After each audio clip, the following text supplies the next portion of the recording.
So hello everyone, welcome to the second annual Global Goddess Fest, a week-long virtual festival inspiring, activating, and connecting female leaders, and entrepreneurs, and creatives worldwide. So today we have Dani Watson here from the UK. Thank you so much, Dani, for joining us and bringing your gifts that you bring to the world to the festival. Oh, thank you very much for having me. I'm really excited to be here.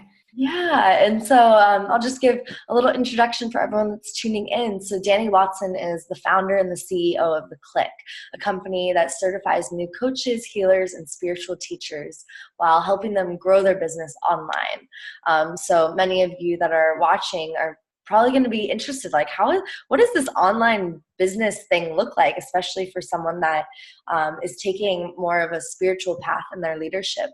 Dani is also the facilitator of Self-Love and Abundance Alchemy, a program that helps women transform their self-worth and manifest their desires with ease. So she is just a total badass. We connected, I'm not even sure how, but somehow I ended up on your email list. And to tell you the truth, my email inbox gets ridiculously filled with stuff and with people from all around the world because of the connections that I've made.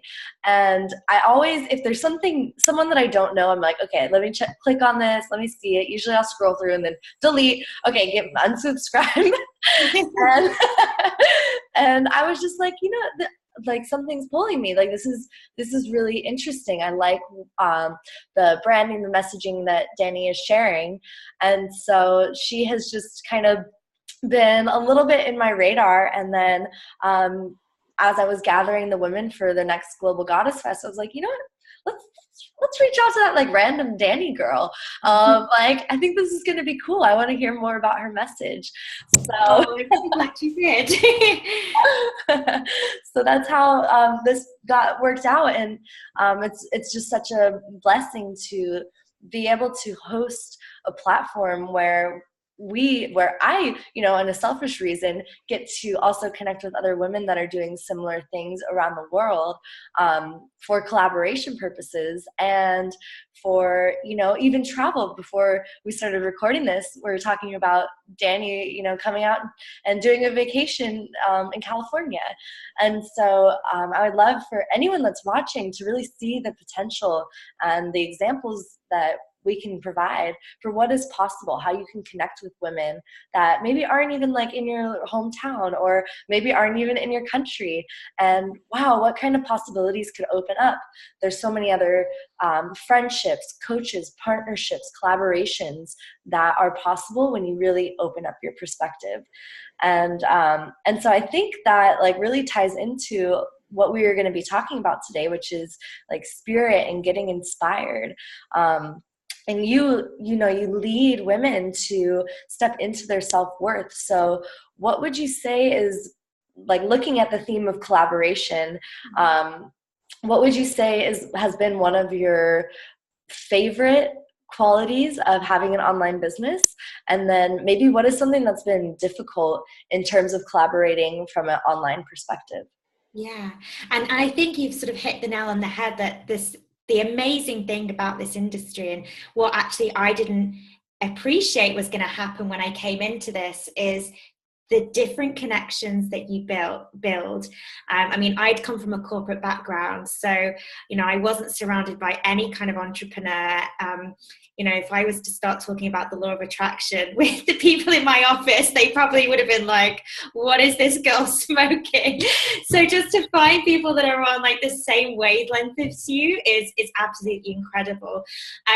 What I do think, though, it's one of those things that connections and collaborations, they don't just fall into your lap. You have to sort of put yourself out there and kind of be open to receiving them, and also open to kind of reaching out to people as well. But one of the hardest things that I found actually, being an online entrepreneur, is that nobody actually tells you how much time that you will potentially spend on your own, which was definitely difficult for me coming from sort of an office environment. And again, like, this is why you need to be kind of reaching out to people and building those connections, because otherwise you can spend like the whole day. Sometimes, well, in the early days, I would have to like talk to myself just to make sure, you know, my voice still worked, because I'd been kind of behind my laptop. And, you know, so it is really important to, be building those connections. I mean, in answer to your question about sort of the difficulties of running it online, I think, like I said, just, you know, sometimes it can be quite isolating. So you do have to be putting yourself out there. One of my difficulties that I've come across recently, though, has been sort of hiring a team, because you want sort of your team members to sort of feel a part of, you know, your culture of your company, and kind of maintaining that company culture when everybody works remote, I found has been a bit of a challenge. But on the whole, though, I wouldn't have it any other way, because the freedom and the flexibility that an online business actually provides for you is amazing. So yeah, I wouldn't change that for the world. Yeah, I definitely agree with everything that you just shared. It's one of the most beautiful gifts that we can give ourselves, is creating a life of flexibility, of sustainability, and of purpose. And yet it always is going to come with some challenges. And then there's times like this where we get to be interacting, and it's like, okay, we're breaking through that, you know, self-container that we put ourselves in as any entrepreneur. And I think it really goes for any entrepreneur, whether you have an online business or not. As you're stepping into that boss role, you're immediately isolating yourself a bit from everyone else. And so keeping those connections growing is such a key point. I would love you talk about the feminine power within being a coach or a leader or a healer. Could you talk more about that feminine power and like what it is? Yeah, okay. So I guess for me, I think I first started recognizing very early on in my business that I was so programmed to be thinking along this sort of quite masculine lines of energy, because I'd come from this corporate background where we are taught that success and making money has to come as a product of working hard, of putting in like ridiculous hours, of almost sort of burning yourself out. You know, you're taught that you've got to sort of fight away the competition. And it's this very much kind of this controlling sort of energy. And when I started my business, I very much found myself, you know, taking that sort of masculine energy into my business with me. And, you know, I'd created this business because I wanted to work in a different way. I wanted to work in a way that felt good, where I had plenty of time for self-care and, you know, my own sort of spiritual growth. But I found myself very quickly falling back into those old habits where, you know, I was working hard, I was hustling, and this freedom that I hoped my business was going to create me, I actually found myself having less freedom than what I did in a corporate job, because I had no cutoff point. And so I started to really kind of think about sort of, you know, this balance of the masculine and the feminine energy. And, you know, the feminine energy, it's really about sort of recognizing, I think, first of all, and believing that you can create success and you can create an abundant life in a way that feels good, and it doesn't need to be something that burns you out and sort of, you know, you sell your soul in the process. So it's really kind of tuning into your own natural rhythms and cycles and working in alignment with what feels good. And for most people, they think, you know, slowing down, it's counterintuitive to success. Whereas actually I found the process of really kind of tuning in with what my body needs, taking time for self-care, I've actually found it's heightened my success rather than sort of lessening it. Because success and you know, you're manifesting your desires and manifesting abundance, it can only come when you feel good. You know, to attract what you want from the universe, it has to come from this place of feeling amazing, when you've taken inspired action rather than kind of this hustle mode action. And that's kind of when the success comes, not from this, this masculine energy of hustling hard, which for most women doesn't feel good. But we're so sort of programmed to believe that that is the only way to thrive. And it really isn't the case at all. Mm-hmm. And so while you're in that space of like figuring out what works for you, like what have you come to the conclusion of? What does your like normal day look like? Yeah, okay. Well, I mean, I'm a huge fan of sort of systems and automation as much as possible, because if you can get as much of your business running in a really automated, streamlined, systemized way, it frees up so much of your mental capacity to focus on the creative side of things. So the things that bring you joy, because quite often people find themselves not having the time to really do the things that light them up in their business because they're so consumed with the day-to-day running of it. So I'm a huge fan now of delegating and outsourcing the things that aren't my core zone of genius. So I'll have either systems in place so those things happen automatically, or I'll have a team member that does those things for me, and really kind of stepping away from the things that on, as I said, my core zone of genius, so that I can really focus on the things that I do really love. So the creating, the connecting with my clients, and actually being a coach rather than being, an online marketer or, a VA, which I find happens so much with so many, women have got these amazing coaching gifts or amazing spiritual gifts, and they're not really being utilized to their full advantage because they wear so many different hats within their business. So for me, it's really about sort of having those systems in place and the support systems from my team, so I can really just focus on what I do best. Mm-hmm. And I think that's where like all the inspiration is able to come from too. I found the same thing where if I'm like literally doing everything, then I'm no inspiration to, first of all, link me to my big why. Like, why am I even doing this? You get caught up in the grind and you're like, wait, what? This isn't what I signed up for. And then it's like, and you can't even move into the present because you're so caught up with like trying to make everything work.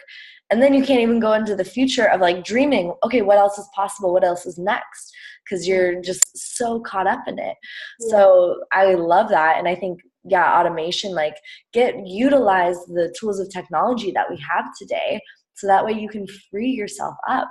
Yeah. And so when you're in that space of having more time and having just more flexibility, how does spirit come into the work that you're doing? And also, do you highlight spirit in your work? Because I know, like you said, you're coming from a corporate background, so it is strategic. It's not like all like super flowy and call me whenever, right? So there's some sort of strategy. So how does spirit link up with that? Yeah, and I think this was the thing that I sort of have kind of struggled with on my own sort of spiritual journey, because I'm one part of me, I want to just go with the flow and just let opportunities, just fall into my lap. But then the other part of me is like, no, I need to have strategy, I need to have systems. So I sort of mix the woo with the work. So I have sort of like a really solid strategy in place that I know works, and I can kind of leave it, set it and forget it almost. And then the rest of it, I kind of leave a lot guided towards, my intuition. So I actually carve out chunks of time in my day where I don't actually have anything scheduled, and it will almost be just time to kind of just do what I feel that I'm called to do in that moment. So I'll sort of start off with a meditation, and just sort of tune in with myself, and then see whatever kind of thoughts or feelings crop up for me. And normally that can spark an idea, or it can spark a desire to do something, or it may be that I get this sort of sudden urge to reach out to somebody. So I have these sort of set times through my day where I will just allow myself to be guided by the universe. And so that will always start with sort of a meditation. I always find as well, if I'm kind of feeling a bit frustrated with something, if I'm trying to do a task that's on my to-do list and it just isn't working, rather than just kind of thinking, okay, I've got to keep going with this until I get it done, I allow myself to just step away. So quite often that will be just taking myself on a walk. I find actually some of my greatest moments of clarity and when I feel most connected to the universe is when I'm out in nature. So I don't have any kind of sort of phone on me, nothing at all. I will just go to the park and almost kind of use the walk as like a mini meditation. And I find that will often just trigger, thoughts of inspiration, or even just, in terms of raising my vibration. I find that really, really helps. And then when I do come back to my desk, I've just got all of these sort of new ideas that have flooded to me. And I just feel much more sort of creatively inspired. Mm-hmm. I love that. Do you think that most women could use more of that in their life? Yeah, I mean, I think people find it really hard to take, especially I find like new business owners, they feel like, oh, I don't have the time to just go and take an hour out of my day to just go and sit in my sacred space. And I always say to my clients, you have to treat that as important as you would a client meeting. You have to actually schedule that time in. It is non-negotiable, and you never don't have time for that. You always have to make the time for that. So yeah, I think it's difficult sometimes for people to kind of feel that they can take that time out and not kind of feel guilty, I guess. Mm-hmm. Totally. And yeah, I think it's awesome to have everyone that's watching be able to just see and like really get a real life example of like, yeah, this is actually what the day looks like. This is not just like, oh yeah, do it here and there, sprinkle it in whenever you get a chance. It's like, no, this is so set. I love that. It's as important as a client meeting. Would you be able to guide us in like a short, couple minute meditation of like something that you would take yourself through? Okay, well actually, so I'm a qualified theta healer, and I actually found the process that you would take a client through for, so basically theta healing, what you're actually doing with that is you're taking a client into a meditation, and whilst they're in this theta state, they are much more receptible to sort of the universe. And whilst they're in that state, you can connect with the universe, and the universe will actually be able to change somebody's beliefs. So it's a method that I use to help a client really shift beliefs that have formed at a subconscious level. So theta brainwave sense, and most of our sort of subconscious beliefs were formed at a very, very young age, between the ages of 0 and 7. And during that age, your brain operates predominantly in theta waves, which is like why children are like sponges and they absorb information so easily. And so if you want to change a belief that's formed at that young age, so for example, a lot of my clients, they'll have sort of beliefs around worthiness, not feeling worthy, and it might be some sort of something that their parents said to them or a teacher said to them at that very young age that has imprinted that limiting belief into their mind. So if you want to change that, the best way to do that is to take a person back into the state in which the belief was formed, so taking them back into that theta state. So I'll kind of walk you through the process then. So normally I would always suggest to a client to sort of sit on a chair and have the feet firmly rooted on the floor. I always say that rather than lying down, because if they're anything like me, I fall asleep really easily. So I have to be sat upright. And you would close your eyes and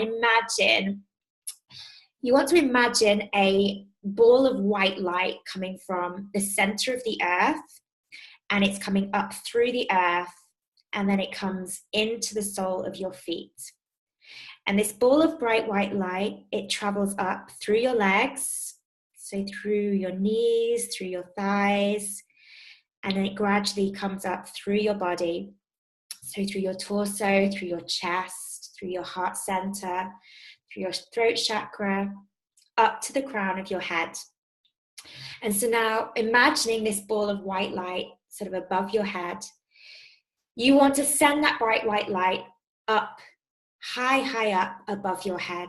So imagine yourself now, you're in this ball of white light, you're above your body, going higher and higher up into the sky. And then as you get higher, the first place that you reach is a sea of gold. So imagine yourself passing through this sea of gold. But you don't stop here, you go higher still. So shoot your ball of white light even higher and higher again.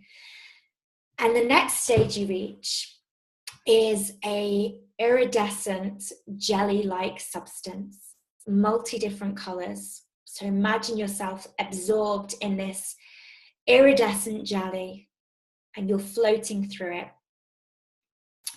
And coming out the other side, the next stage you enter is through this pink mist. And this is the law of compassion that you're going through here. And as you move through that, the next stage is you enter into a bright white room.